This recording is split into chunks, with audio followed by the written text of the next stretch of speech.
আমার যে সভাপতি ডাক্তার শাহজালাল সাজু ভাই গণ অধিকার পরিষদের শরীয়তপুর জেলার সভাপতি, এই সাজু ভাইকে তার অক্লান্ত পরিশ্রমের ফলেই আজকে আমার এই যে আমি যে মনোনীত হয়েছি, তার পরিশ্রমের ফলেই আমি আজকে মনোনীত হয়েছি। আমাদের লক্ষ্য এবং উদ্দেশ্য আপনারা জানেন, 2018 সালের কোটা সংস্কার আন্দোলনের মাধ্যমেই এই গণ অধিকার পরিষদ যে উৎপত্তি, ছাত্র অধিকার পরিষদের মাধ্যমে 2025 সাল, এই 25 সালের 18 সালে যে আমরা ছাত্র অধিকার পরিষদের উৎপত্তি, আজকে তার ফল।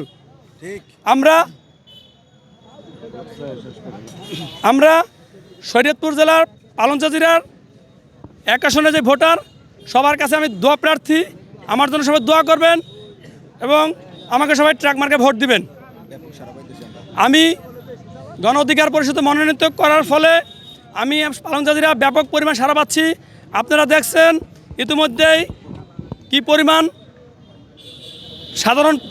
সাধারণ জনগণ এবং সাধারণ যে আমাদের নেতাকর্মী সবাই আমার পাশে আছে। সবাই আমার জন্য দোয়া করবেন, আমাকে এই জন্যই ভোট দিবেন। আমি একজন আইনজীবী, আমার যে সততা আছে, আমার যে নিষ্ঠা আছে, আমাকে জানেন আমি দীর্ঘদিন যাবৎ শরীয়তপুর জজ কোর্টে আইনজীবী হিসেবে নিয়োজিত আছি। আমার বিরুদ্ধে অদ্য পর্যন্ত কোনো ধরনের কোনো ক্লেম নাই। আমাকে এই জন্যই পালং জাজিরাবাসী ভোট দিবেন, যেহেতু আমি পালংয়ের সন্তান, এই অঞ্চলের সন্তান, এই গ্রামেরই সন্তান। আমি এই অঞ্চলে সবসময় আমাকে পাবেন, আমাকে সুখে দুঃখে সবসময় আমাকে পাবেন। আমাকে যদি ভোট দিয়ে জয়যুক্ত করেন, আমাদের শরীয়তপুর এমন একটা জেলা, যে জেলার সবচেয়ে অবহেলিত জেলা। 64 জেলার মধ্যে 64তম জেলা হচ্ছে শরীয়তপুর জেলা। আমাদের জেলার রোডের যে অবস্থা, রাস্তাঘাটের যে অবস্থা, আমাদের রোড যে রাস্তা, এই রাস্তা চলাচলের মতো কোনো রাস্তা নাই। আমাকে যদি প্রথম আপনারা জয়যুক্ত করেন, আমি প্রথম যে কাজ করব শরীয়তপুরের উন্নয়নের জন্য রাস্তাঘাটে কাজ করব। পাশাপাশি আপনারা জানেন আমাদের জেলা সবচেয়ে অশিক্ষিত একটা জেলার মধ্যে পড়ে, কারণ আমাদের এই জেলায় শিক্ষার কোনো ভালো কোনো শিক্ষা প্রতিষ্ঠান নাই, ভালো কোনো চিকিৎসার যে প্রতিষ্ঠান, ভালো কোনো হাসপাতাল নাই। পাশাপাশি আমাকে যদি জয়যুক্ত করেন, তাহলে আমি শিক্ষা, চিকিৎসা এবং রোডের এই 3টা কাজ করবো ইনশাআল্লাহ। 100 আসন মনোনয়নের ঘোষণার ভিতরে পালং জাজিরা শরীয়তপুর 1 আসন নির্বাচনী আসনে গণ অধিকার পরিষদ, শরীয়তপুর জেলা গণ অধিকার পরিষদের সাধারণ সম্পাদক অ্যাডভোকেট কবির হোসেনকে মনোনীত করেছে এবং আমরা তৃণমূলের সকল নেতাকর্মী গণ অধিকার পরিষদের পক্ষ থেকে অ্যাডভোকেট কবির হোসেনের পক্ষে আমরা প্রচারণা করেছি এবং গণ অধিকার পরিষদের সকল তৃণমূল নেতাকর্মী কবিরের সাপোর্টে ছিল, তাই আমরা কবিরের জন্য মনোনয়ন পেয়েছি।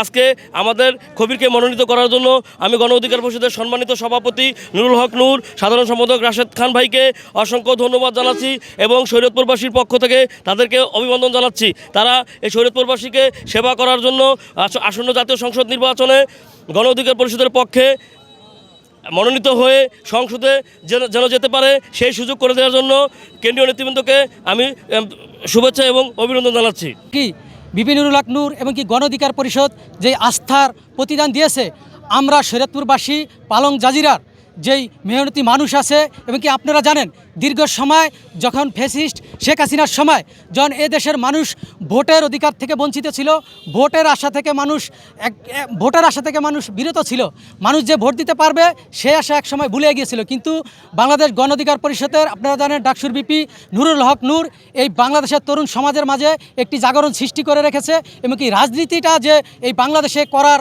জন্য যে আশা, সেই আশা প্রত্যাশা এটা কিন্তু গণ অধিকার পরিষদ জাগিয়ে রেখেছিল। আমরা এই শরীয়তপুর জেলা আপনারা জানেন দীর্ঘ সময় বিভিন্ন দল ক্ষমতায় আসছে, অনেকে অনেক ধরনের যে আশা দিয়েছে, সবাই সেই আশা ভঙ্গ করছে।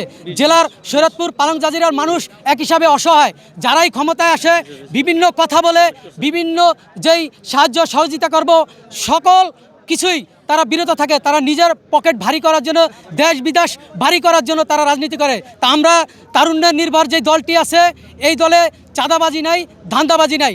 যদি অ্যাডভোকেট কবির ভাইকে এই শরীয়তপুর পালং জাজিরার যেই সাধারণ জনগণ আছে তাকে যদি ভোট দিয়ে সংসদে যাওয়ার মতো, ট্রাক মার্কায় ভোট দিয়ে সংসদে যাওয়ার মতো যেই তৌফিক করে দেয় এবং কি আমরা চেষ্টা করব এই শরীয়তপুরকে একটি রোল মডেল করতে।